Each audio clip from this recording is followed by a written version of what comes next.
Hello everyone! Today we're going to unravel the story of perhaps the most enigmatic figure in baseball history, the man who could hit a ball into orbit and yet couldn't win over his own teammates. Imagine being the best at what you do since high school, yet being so disliked that your own team votes you off. That was BarryBonds' reality. Before the muscle mass, before the 73 home runs, before the perjury charges, there was just a high school kid with talent so raw it scared people, and a personality that, depending on who you asked, was either misunderstood or unbearable. At Serra High in San Mateo, BarryBonds batted close to .500 for 4 years. He was a generational talent, a future legend in the making. And yet, when it came time to select the Northern California All-Star Game roster, Bonds didn't make the cut. Why? He had fallen asleep in the bullpen during tryouts. Some say it was arrogance, others say exhaustion, but the fallout was clear. His reputation took a hit, one that followed him to college. Have you ever seen someone fail upward and still be resented for it? At Arizona State, things got even more curious. Despite being the best player on the team, his coach once asked the team to vote on whether Bonds should be kicked off for breaking curfew. Shockingly, all but 2 teammates voted him out. Not even his performance could save him. It was so dramatic that his father, former MLB All-Star Bobby Bonds, drove his truck onto the field in protest. Have you ever seen a parent defend their child like that and make things worse? Barry excelled on the field but couldn't buy a friend. He once paused a college game for 10 minutes to go to the bathroom while playing center field. That wasn't the act of a prankster, it was a pattern. Bonds acted like he was untouchable, and maybe he was. But even then, he began facing whispers of something darker.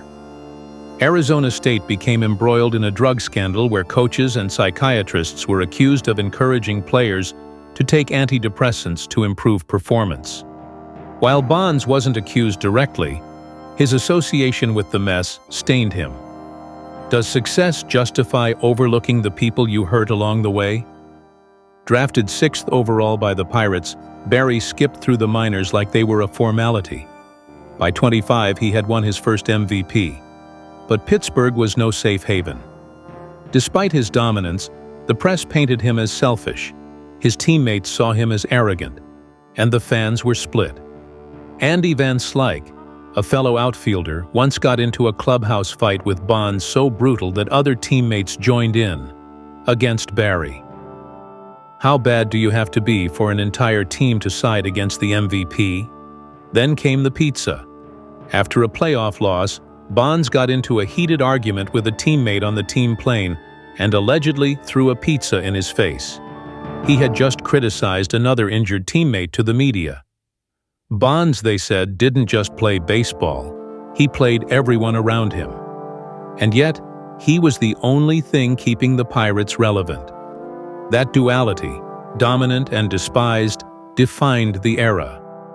Why do we cheer for greatness but loathe the people who embody it? When Bonds demanded a $3 million salary and didn't get it, tensions peaked. He reportedly tried to fight the general manager during arbitration. His parting shot? Trade me now or I'll haunt you.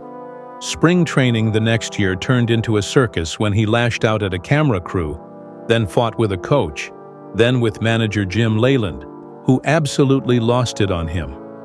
Bonds later claimed it was a setup to make him look bad, another twist in a growing narrative that the world was out to get him. What happens when paranoia meets reality?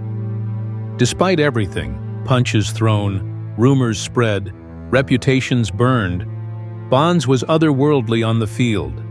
MVPs, Gold Gloves, Silver Sluggers. But the media kept the pressure on.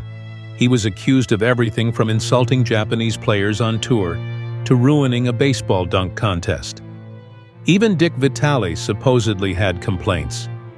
The hate was no longer isolated, it was systemic. Yet, through it all, Bonds just kept winning. Why does success only seem to make some people more hated? The tipping point came during the 1992 NLCS. The Pirates were 1 out away from the World Series when Francisco Cabrera hit a single to Bonds. His throw was just a little off, and the Braves walked it off. According to Van Slyke, Bonds ignored his advice to play shallow and flipped him the middle finger instead.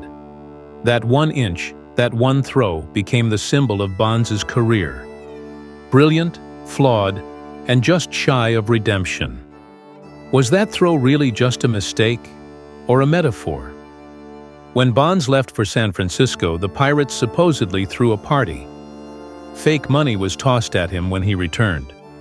He tried saying hi to old teammates and was ignored. The transition was complete. BarryBonds wasn't just a controversial figure, he was a villain. But how did baseball's best player become its biggest pariah? Barry Bonds arrived in San Francisco not as a fresh start, but as a storm cloud. The city wanted a hero. Instead, it got a legend wrapped in controversy. His first act? Allegedly punching Padres outfielder Phil Plantier in the face during spring training after a bat-throwing dispute. In most careers, that would define a player. For Bonds, it was just Tuesday. Why did controversy follow him like a shadow no matter where he went? Almost immediately, he found himself embroiled in another scandal. This one weirder than fiction. An adult film actress claimed she was pregnant with his child, which turned out to be false. But it didn't matter. The press ran with it. Then came the divorce. Public, painful, and detailed like a soap opera. At one court hearing, the judge reduced his child's support and asked for his autograph afterward. Fame protected Bonds, even as it stripped away his privacy. Is there anything more invasive than being famous for all the wrong reasons? And then, the small stuff became headline news. He skipped an MVP award ceremony and reportedly upset his godfather, Willie Mays. A high school teacher published a scathing letter because Bonds parked in a faculty space to work out at the school. The media ran it. When Bonds was accused of pushing a journalist in the locker room for waiting too long to be interviewed, the outrage returned in full. Were we witnessing a man's self-destruct, or a media machine programmed to destroy him? Despite the noise, Bonds played like he was from another planet. MVPs kept coming. Gold gloves kept stacking.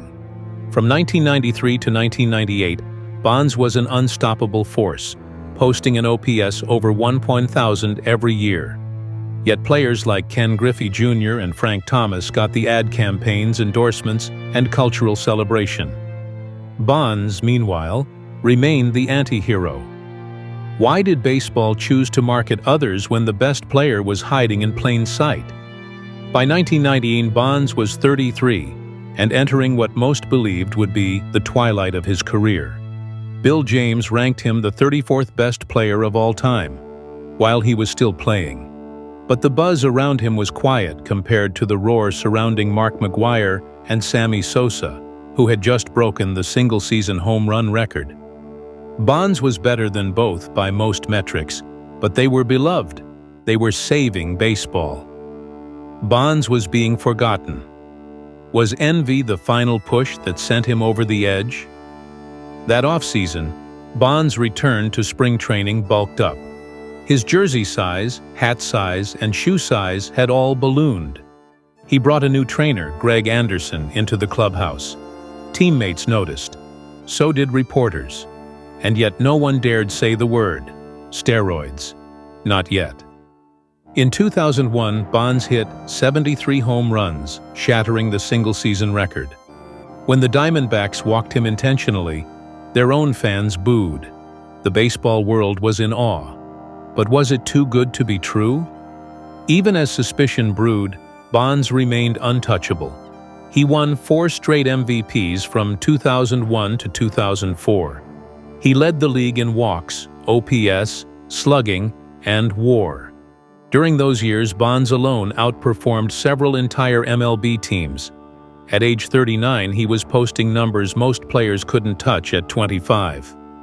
How can someone be so dominant and still be so despised? The answer might lie in the cracks beginning to form.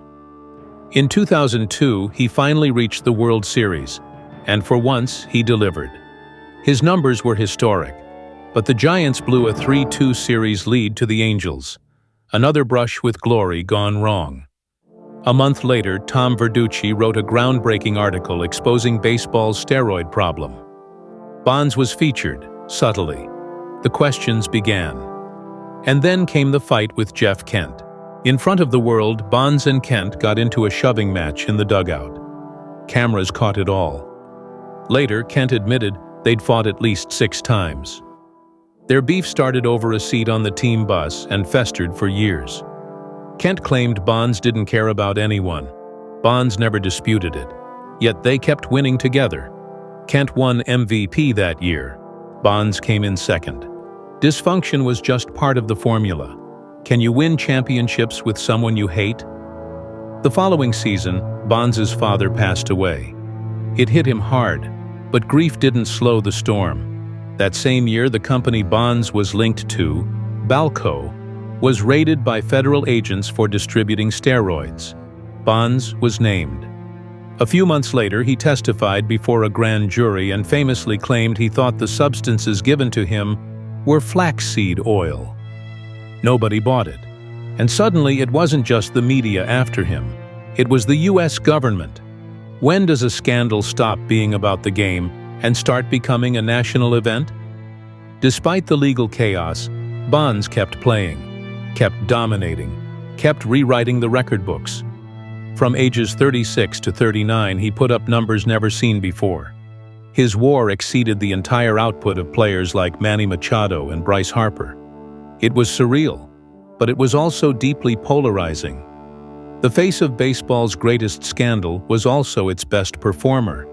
Should greatness built on questionable means still be celebrated? The walls closed in slowly. Bonds became a walking controversy. Booed in every stadium, targeted by reporters, hounded by federal investigators. But nothing could stop him, until baseball itself did. In 2007, after passing Hank Aaron's all-time home run record, Bonds was a free agent. He told teams he'd play for the league minimum. No one called, not one offer. How does the most feared hitter in baseball end his career unemployed? For many, it was clear: collusion. Baseball wanted to move on. Bonds, the last symbol of a tainted era, was quietly pushed out. He was later indicted for perjury and obstruction of justice. Though his conviction was eventually overturned in 2015, the damage had been done. He was gone from baseball, not with a ceremony, not with applause, but with silence. Is this how greatness is supposed to end? By 2007, BarryBonds had become the ghost of baseball's conscience. Every stadium he entered, every swing he took, was met with echoes of suspicion. Even as he shattered Hank Aaron's revered home run record, passing 755 with a thunderous shot into the night, the moment felt hollow. No victory lap, no parade, just a tired cheer followed by louder boos. Was this what glory looked like when the world believed you cheated your way there? Despite his age, 42 years old, Bonds' numbers were mind-bending. He led the league in on-base percentage, walked more than almost any team's cleanup hitter, and still posted an OPS over 1,000.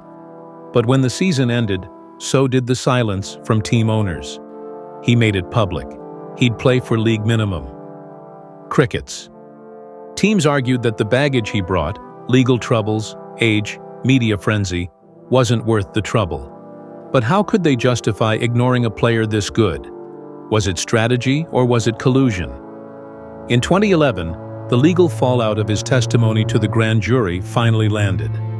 Bonds was convicted, not for steroid use, but for obstruction of justice. 30 days of house arrest, 2 years probation, and 250 hours of community service. Years of speculation had boiled down to a single conviction. He never served jail time. But by then, the court of public opinion had already handed down its own life sentence. What does it mean when your name is remembered more for the courtroom than the ballpark?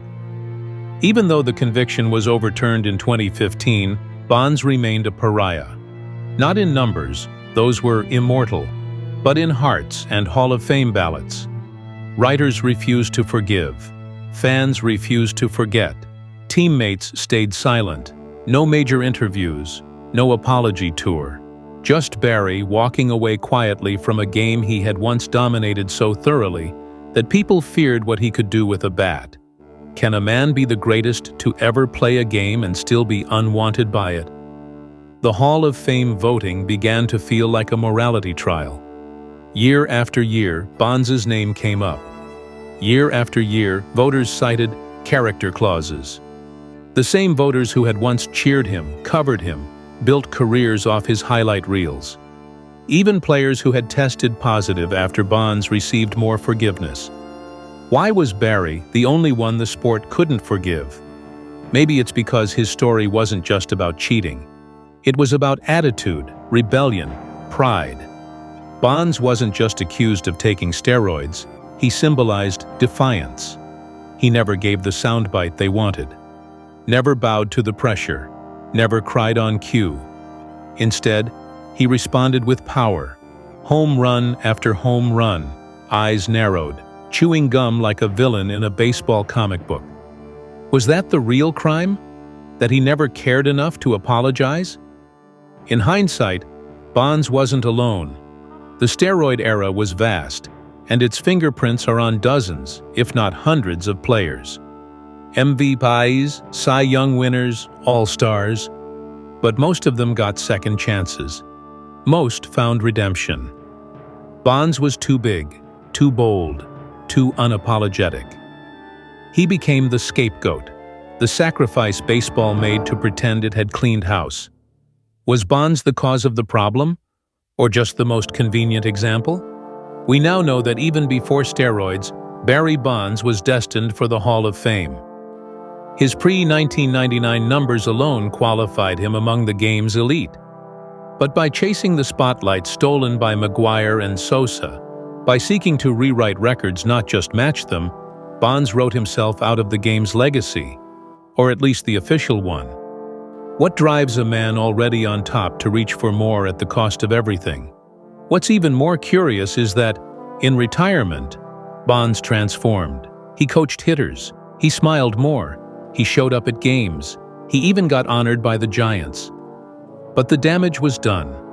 His legacy was sealed by decisions made in shadows and by a spotlight that never blinked. Is redemption possible if it arrives too late? And so we're left with this paradox. Barry Bonds may very well be the greatest player who ever lived. A five-tool machine with unmatched vision, speed, and power. He didn't need help to be great. He needed it to be seen as greater. And once he took it, once he stepped into that arena, there was no going back. Why is it that we only begin to understand the cost of greatness when it's already too late? He now lives in retirement, away from the sport that raised him, shadowed by what-ifs and never-agains. His face isn't carved into the Mount Rushmore of baseball. His number isn't enshrined in Cooperstown. But on any day, pull up the numbers, and there he is, at the top, alone, perhaps fittingly. Because Barry Bonds wasn't just a player. He was a warning, a marvel, a myth, a mirror held up to a sport that pretended it never looked back. And now, as the dust settles on a legacy both feared and revered, we take a moment to step back from the numbers, the scandals, and the headlines. Barry Bonds' story is not one of simplicity. It never was. He was never just a slugger, never only a villain, and never fully a hero either.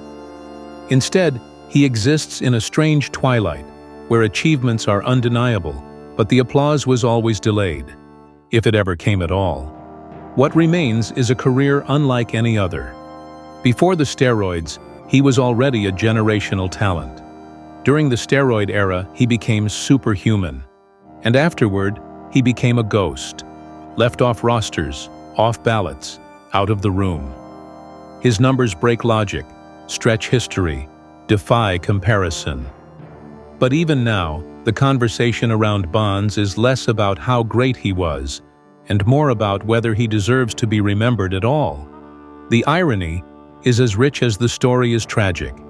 The best player of a generation, perhaps the best ever, wasn't defeated by pitchers or age, but by perception. He was forged by baseball, fueled by injustice, and undone by both. And in that space between admiration and exile, Barry Bonds waits, not for approval, not for forgiveness, just for the truth to settle, quietly, fully, finally. So next time you hear his name, whether whispered in controversy or shouted in statistics, take a breath. Think of the boy in high school already disliked.